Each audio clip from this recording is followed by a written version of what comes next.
Cheque bounce या check का अनादर आज के व्यापारिक युग में आम प्रचलन हो चुका है। समय समय पर व्यक्ति को उधार माल देने पर कोई अन्य व्यक्ति व्यवहार करने पर चेक की आवश्यकता होती है।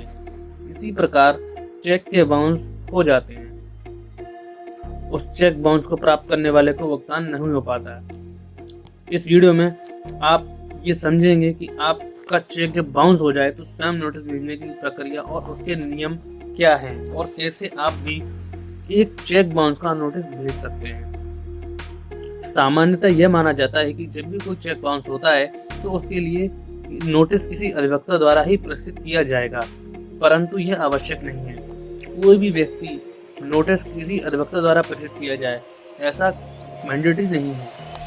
कोई चेक बाउंस का नोटिस उस चेक को प्राप्त करने वाला व्यक्ति स्वयं भी तैयार करके रजिस्टर्ड डाक द्वारा चेक देने वाले व्यक्ति को प्रेषित कर सकता है या भेज सकता है। हमारे अनुसार सामान्यतः कोई भी नोटिस को अधिवक्ता के माध्यम से ही भेजें, क्योंकि कोई व्यावसायिक अधिवक्ता उत्कृष्ट प्रकार से नोटिस तैयार करके चेक देने वाले व्यक्ति को प्रेषित करेगा। परंतु यदि कोई अधिवक्ता उपलब्ध ना हो, चेक प्राप्त करने वाले के पास में अधिवक्ता को देने हेतु धनराशि ना हो, इस स्थिति में इस वीडियो के माध्यम से आप चेक बाउंस का नोटिस स्वयं भी भेज सकते हैं। तो चेक बाउंस के नोटिस के बारे में हम आज जान लेते हैं।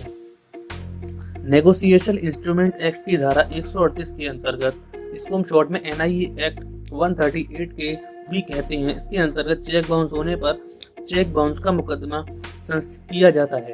परंतु इस प्रकार का मुकदमा संस्थित करने से पहले चेक देने वाले व्यक्ति को नोटिस के माध्यम से सूचित किया जाता है। ये आवश्यक है। इस नोटिस का अर्थ होता है कि जिस व्यक्ति ने चेक दिया है उसका दिया हुआ चेक बैंक में किन्हीं कारणों से बाउंस हो गया, तो इस विषय से चेक देने वाले व्यक्ति को अवगत कराया जाए तथा उससे उस धनराशि को मांगा जाए जिससे धनराशि के भुगतान के लिए चेक दिया गया है। इस नोटिस के उपरांत भी यदि चेक देने वाला व्यक्ति चेक में अंकित की गई राशि का भुगतान नहीं करता, इस परिस्थिति में NIE एक्ट 138 के अंतर्गत चेक प्राप्त करने वाला व्यक्ति मुकदमा डाल सकता है तथा चेक में अंकित की गई धनराशि में खर्च की गई राशि को इस पर ब्याज को प्राप्त भी कर सकता है। चेक बाउंस से संबंधित इस प्रकार के नोटिस को भेजने से पूर्व कुछ सावधानियों पर ध्यान दिया जाना चाहिए, जैसे कि इस प्रकार का नोटिस इन प्रावधानों के अंतर्गत भेजा जाएगा तथा इस प्रकार के नोटिस में किस प्रकार के कंटेंट का उल्लेख किया जाएगा। इस प्रकार के नोटिस भेजने में कितना समय बाद चेक बाउंस और संबंधित वाद न्यायालय में डाला जाएगा। अब हम बात कर लेते हैं चेक बाउंस के नोटिस के प्रावधान। NIE की धारा 138 के अंतर्गत इस बात का उल्लेख किया गया है कि यदि कोई व्यक्ति चेक बाउंस होता है, हैबियस स्थिति में चेक को प्राप्त करने वाले इस प्रकार की डिसऑनर के परिणाम स्वरूप वाद कर सकता है। धारा 138 की उपधारा B के अंतर्गत चेक बाउंस संबंधित प्रावधानों का उल्लेख किया गया है। धारा 138 उपधारा C के अंतर्गत उस समय सीमा का उल्लेख किया गया है जिस समय सीमा के बीतने के बाद सूचना देने के बाद कोई व्यक्ति न्यायालय में वाद संस्थित किया जाएगा। अब हम बात कर लेते हैं धारा 138B की। इस धारा के अंतर्गत यह उल्लेख किया गया है कि जिस व्यक्ति को चेक प्राप्त होता है वह चेक को भुगतान के लिए बैंक में लगाता है और चेक बाउंस हो जाता है। ऐसी परिस्थिति में चेक को प्राप्त करने वाला व्यक्ति इस प्रकार के चेक के डिसऑनर होने की सूचना देने के लिए व्यक्ति को प्रेषित करेगा। इस प्रकार की सूचना लिखित में दी जाएगी। ऐसी सूचना जिस दिनांक को चेक बाउंस हुआ है उस दिनांक से 30 दिन के भीतर चेक देने वाले व्यक्ति को दी जाएगी तथा ऐसी सूचना देने में 15 दिवस के बाद मुकदमा डाला जाएगा। अर्थात जिस व्यक्ति ने चेक दिया है उस व्यक्ति को रुपयों का भुगतान करने के लिए 15 दिन का समय दिया जाएगा। यदि वह इन 15 दिन के अंदर चेक बाउंस होने पर राशि का भुगतान नहीं करता, ऐसी स्थिति में चेक बाउंस का मुकदमा धारा 138 के अंतर्गत डाल सकता है। वैधानिक नोटिस कैसे प्रेषित किया जाए? चेक बाउंस से उस संबंधित नोटिस उस व्यक्ति को प्रेषित किया जाएगा जिसके द्वारा चेक दिया गया है। यदि इस प्रकार का चेक किसी एकल व्यक्ति द्वारा दिया गया है तो उस व्यक्ति को चेक बाउंस की सूचना दी जाएगी। यदि किसी साझेदार फर्म द्वारा इस प्रकार का चेक दिया गया है तो साझेदार फर्म को चेक बाउंस की सूचना दी जाएगी। यदि किसी कंपनी द्वारा इस प्रकार का चेक कोई बाउंस किया गया है तो उस कंपनी के कर्ताओं को तथा उसके मैनेजर को इस प्रकार की सूचना दी जाएगी। लीगल नोटिस तैयार करने का क्या प्रारूप है? जब यह नोटिस किसी व्यक्ति को भेजना है निर्धारित हो जाए तो उसके पश्चात नोटिस का प्रारूप करने का समय आता है। ऐसे नोटिस का प्रारूप निम्न प्रकार से तैयार किया जा सकता है। चेक देने वाले व्यक्ति का नाम एवं पता।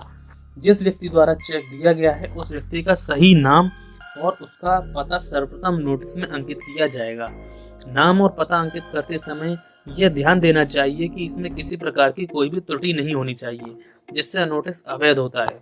नाम और पता वही व्यक्ति का होना चाहिए जिस पते पर व्यक्ति उपलब्ध है, जिस नाम से व्यक्ति जाना जाता है।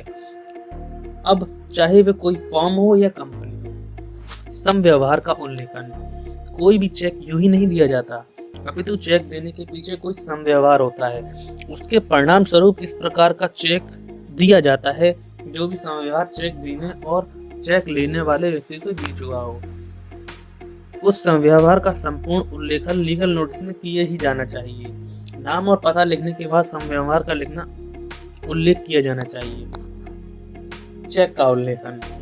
किसी सम व्यवहार के पश्चात यदि कोई व्यक्ति चेक दिया गया है, ऐसे बाउंस होने वाले चेक का संपूर्ण उल्लेखन लीगल नोटिस में होना ही चाहिए।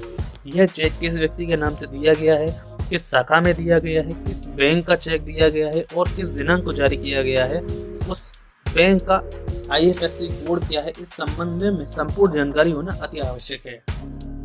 चेक बाउंस होने की दिनांक। चेक का उल्लेख करने के लिए बाद चेक बाउंस होने वाले चेक के संबंध में उल्लेख किया जाना चाहिए। किस दिनांक को चेक बाउंस हुआ तथा किस ब्रांच में उस चेक को ले जाया गया, किन कारणों से वह चेक बाउंस हुआ, उस चेक बाउंस की जो रसीद प्राप्त की गई उस रसीद का क्रमांक क्या है तथा कितनी राशि का चेक था। ये सारी चीजें उल्लेखित होना अति आवश्यक है। भुगतान के लिए 15 दिन का समय। चेक बाउंस होने पर चेक देने वाले को लीगल नोटिस में अंत में 15 दिवस का समय दिया जाना चाहिए तथा चेक में वे लीगल नोटिस में स्पष्ट उल्लेख किया जाना चाहिए कि आज दिनांक से 15 दिन के भीतर चेक में अंकित राशि का भुगतान कर दिया जाए, अन्यथा आपके विरुद्ध न्यायालय में वाद संस्थित किया जाएगा। जब लीगल नोटिस को यह ड्राफ्ट तैयार कर दिया जाए तो इस प्रकार के ड्राफ्ट की 2 या 3 कॉपियां निकाली जाएं। एक कॉपी को रजिस्टर्ड FD के माध्यम से लिफाफे में रखकर चेक देने वाले व्यक्ति को प्रेषित कर दी जाए तथा उसकी जो रसीद है उसे सुरक्षित रखा जाए तथा इसके साथ में जो लीगल नोटिस किया गया है उसकी भी एक प्रति अपने पास सुरक्षित रखी जाए। अब हम एक बात कर लेते हैं केस की। डालमिया सीमेंट लिमिटेड बनाम गैलेक्सी ट्रेडर्स 2001 के प्रकरण में उच्चतम न्यायालय ने स्पष्ट किया कि यदि चेक बाउंस का लीगल नोटिस चेक देने वाले व्यक्ति के सही पते पर प्रेषित किया जाता है तो चेक को प्राप्त करने वाला कोई भी इस प्रकार की दलील प्रस्तुत नहीं कर पाएगा कि उसे लीगल नोटिस प्राप्त नहीं हुआ या उसे खाली लिफाफा प्राप्त हुआ या उसको कोई कोरा कागज प्राप्त हुआ। यह धारणा की जाएगी कि चेक देने वाले व्यक्ति को लीगल नोटिस प्राप्त हो गया है। इस प्रकार के लीगल नोटिस को भेजने पर ही अनेकों प्रकरण में चेक देने वाले व्यक्ति द्वारा भुगतान कर दिया जाता है तथा कुछ प्रकरणों में जहाँ भुगतान नहीं किया जाता है वहाँ मुकदमा संस्थित होता है। तो उम्मीद है दोस्तों आपको ये वीडियो पसंद आया होगा और चेक बाउंस से जुड़े हुए सारे सवाल और जवाब आपके खत्म हो गए होंगे और कैसे एक आम आदमी भी एक लीगल नोटिस भेज सकता है चेक बाउंस को लेकर, ये भी आपको समझ में आ गया होगा। अगर आपके मन में कोई भी डाउट है, कोई समस्या है तो कमेंट बॉक्स में टाइप करना मत भूलिएगा। हम उसकी पूरी उसको सुझाने की कोशिश करेंगे। धन्यवाद।